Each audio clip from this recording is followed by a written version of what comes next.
Next सूत्र है पुकालो झ्रस्व दीर्घ प्लुतः। यह सूत्र क्या करता है, ह्रस्व दीर्घ और प्लुत संज्ञा करता है। आप लोग सुने होंगे ह्रस्व होता है, दीर्घ होता है और प्लुत होता है। ये तीन संज्ञाएं करता है, यानी नाम करता है। यानी कि यह सूत्र कैसा है, संज्ञा विधायक है, संज्ञा को बताने वाला है कि ह्रस्व दीर्घ प्लुत कहते किसे हैं। इसके लिए व्याख्या में चला जाए तो यह सूत्र कहता है कि इति सूत्रम कथयति यत् उषा काले, जो सुबह का समय होता है, तो जो कुक्कुट यानी कि जिसे आप हिंदी में मुर्गा कह लें, उसकी जो बाग होती है, वो जो बोलता है, वो जो बाग करता है, वो देखेंगे तो वह एक सिस्टमेटिक वे में कुकड़ू को ऐसा वह बोलता है। तो यहाँ पर उसी का उदाहरण लेकर के बताने का प्रयास किए हैं पाणिनि कि जो स्वर होते हैं उसमें जो एक मात्रा का समय काल होता है, एक मात्रा का जो समय काल लगता है, उसको हम ह्रस्व कहते हैं। जैसे कि वह कुक्कुट बोला तो कुकड़ू को ऐसा करके बोलता है। उसी समय काल में जब वह द्विमात्रा का प्रयोग करता है या द्विमात्रा का समय काल होता है, तो उसको हम दीर्घ कहते हैं, नाम देते हैं। यानी कि यह संज्ञा सूत्र है, तो नाम बता रहा है इसका अर्थ क्या है। तो दीर्घ का तात्पर्य होगा जिसमें त्रिमात्रा का समय काल लगे। उसी तरीके से त्रिमात्रा या इससे अधिक का समय काल जब लगता है तो उसको हम कहते हैं प्लुत। प्लुत यानी कि बाद में एक सूत्र आएगा दूराधुते च, वह व्याख्या करता है, बताता है कि दूर के संबोधन में नॉर्मली प्लुत का प्रयोग किया जाता है। दूर के संदर्भ में हम लोग प्लुत के प्रयोग को देखते हैं। जैसे जब दूर किसी को बुलाना हो, हे रा, तो रा बहुत लंबा हो जाता है, फिर म लंबा हो जाता है, तो यह जो बात है इसको प्लुत कहते हैं।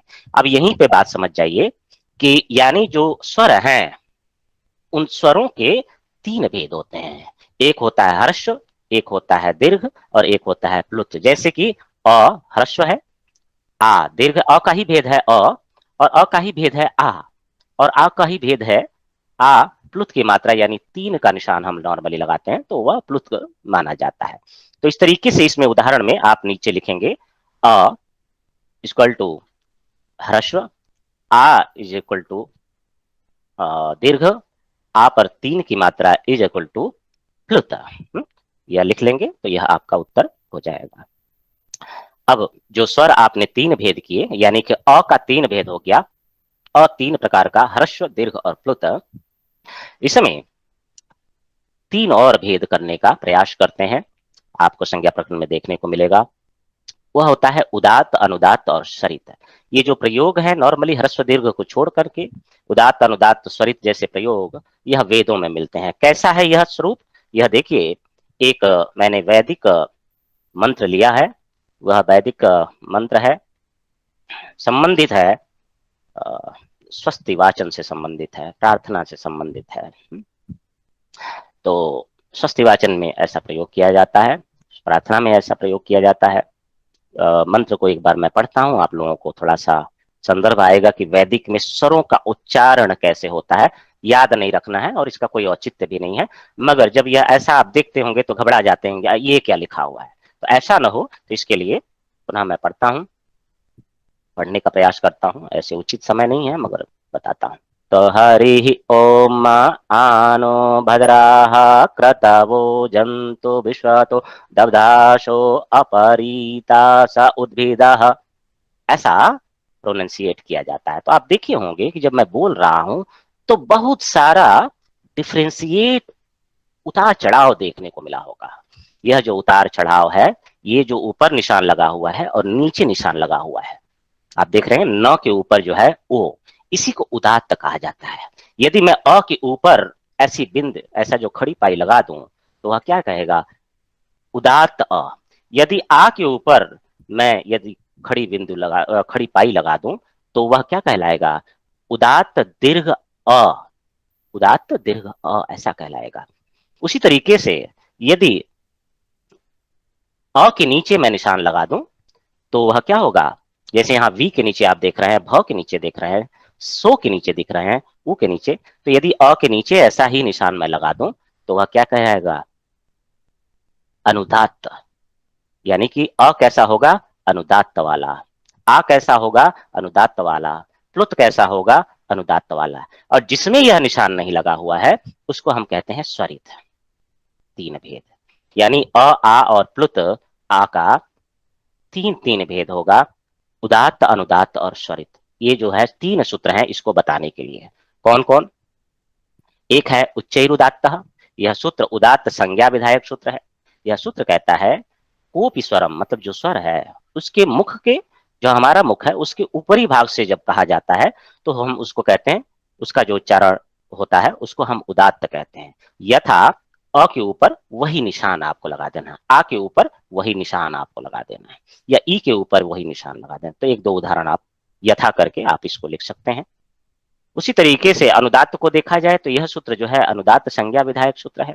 यह कहता है इति सूत्रम कथयति, यदा कोपि स्वरम, कोई स्वर जो है मुख के अधोभाग, मुख के वही अ, मुख के निचले भाग से बोला जाएगा तो उसको हम अनुदात्त कहते हैं, और इसके लिए नीचे एक निशान जैसा कि आपने देखा वह लगाया जाता है। तो अ के नीचे ऐसा निशान लगा देंगे तो यह अनुदात्त अ कहलाएगा। ई के नीचे यदि ऐसा निशान लगा देंगे तो अनुदात्त ई कहलाएगा। उदाहरण स्वरूप यथा करके आप दो उदाहरण आप लिख लीजिएगा। उसी तरीके से स्वरित, स्वरित जो अ होगा या ई होगी वह क्या है, जिसमें कोई निशान नहीं होगा, परंतु यह बोला कहां से जाएगा, मुख के मध्य भाग से, जहां से भी बोला जा रहा है उसके मध्य भाग से बोला जाएगा, और इसमें कोई निशान नहीं होता है। तो आप उदाहरण में यह लिखेंगे कि अ ई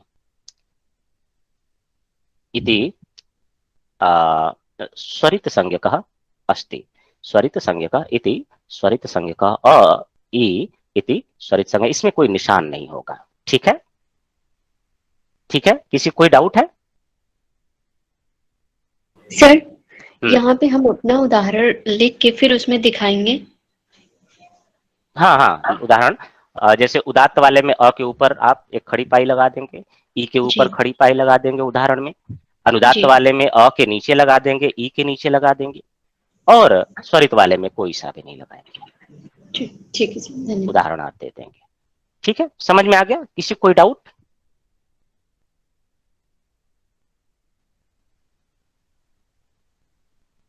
चलिए, ये तो बात हुई।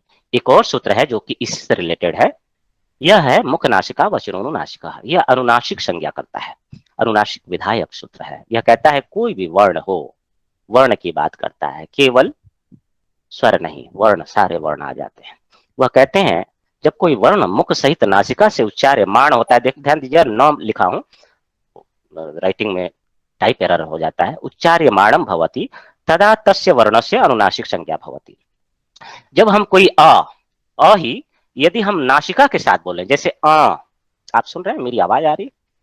ई, कई लोग आप देखे होंगे नाक में ही बोलते हैं, तो उनको कहते हैं ये नाक से बोलते हैं, हर एक बात जो है नाक से बोलते हैं। तो यानी सारा शब्द उनका उच्चारण जो है, वर्ण उच्चारण नाक से होता है। तो यह जो आप कह रहे हैं, यानी कि चंद्रबिंदु लगा रहे हैं, या कह रहे हैं, या पे जो तीन की मात्रा है, यह क्या है, जो चंद्रबिंदु लगी है।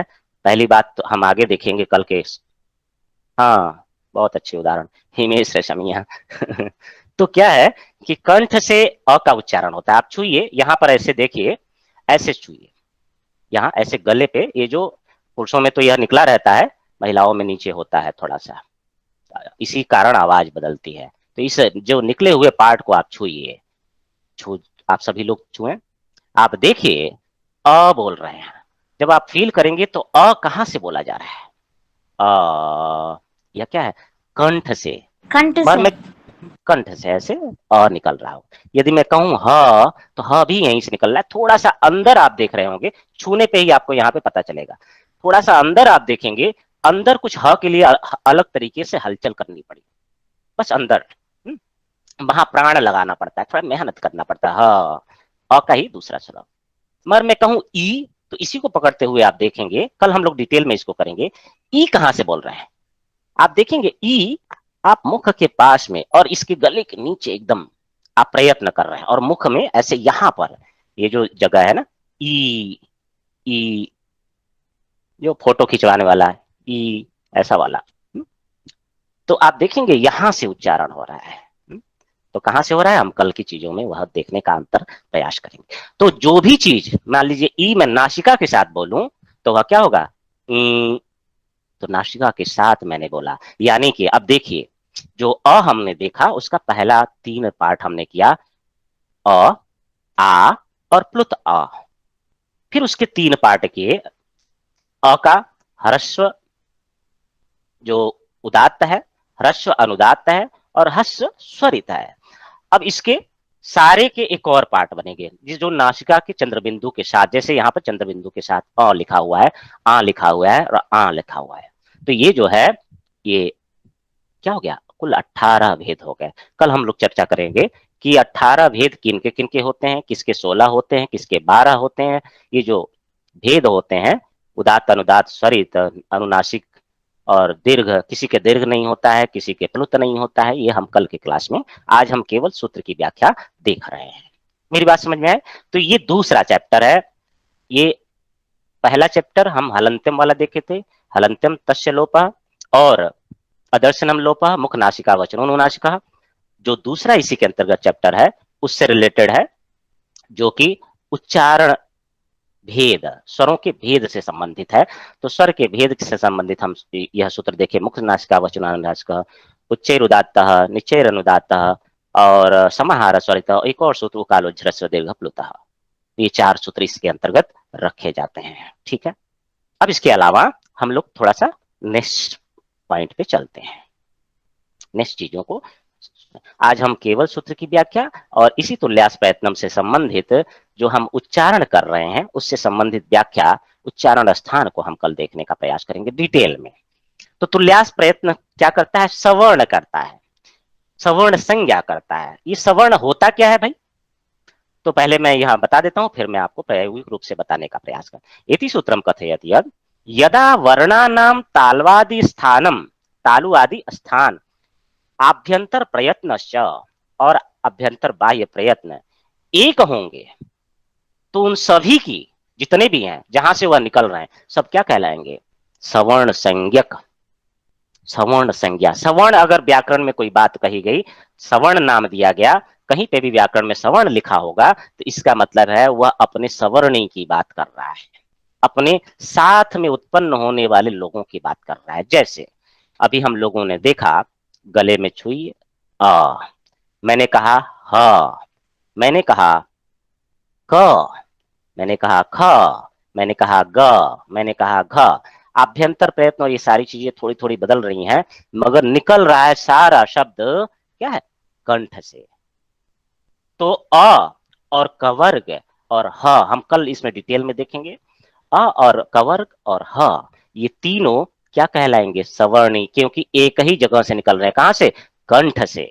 कंठ से ये निकल रहे हैं, कौन, अ, कवर्ग और ह। यह जब कंठ से निकल रहे हैं तो इन सभी को सवर्णी कहा जाएगा। सवर्ण का मतलब है जहां से एक जगह से यदि उत्पन्न हो रहे हैं। तालु आदि स्थान, आभ्यंतर बाह्य प्रयत्न यदि एक जैसे हैं तो उनको सवर्ण संज्ञा कहा जाता है। जैसे अ कवर्ग हकार, मतलब हकार जब मैं कहूंगा तो ह शब्द, हकार, इनकी क्या होती है, सवर्ण संज्ञा होती है, सवर्ण संज्ञा नाम होता है। सवर्ण संज्ञा, मेरी बात समझ में?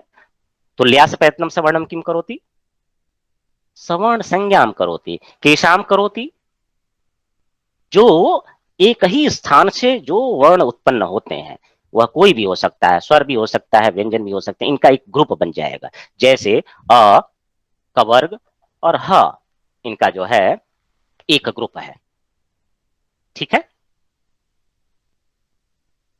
हम जब स्थान प्रयत्न कल डिटेल में देखेंगे तो इसको और आपको इसी सूत्र की व्याख्या है, स्थान प्रयत्न, हम लोग देखने का कल के सूत्र में, उसमें एग्जाम में आपको पूछा जाता है और जाना भी जाता है, तो वह स्थान प्रयत्न के रूप में ही कल का क्लास होगा। ठीक है।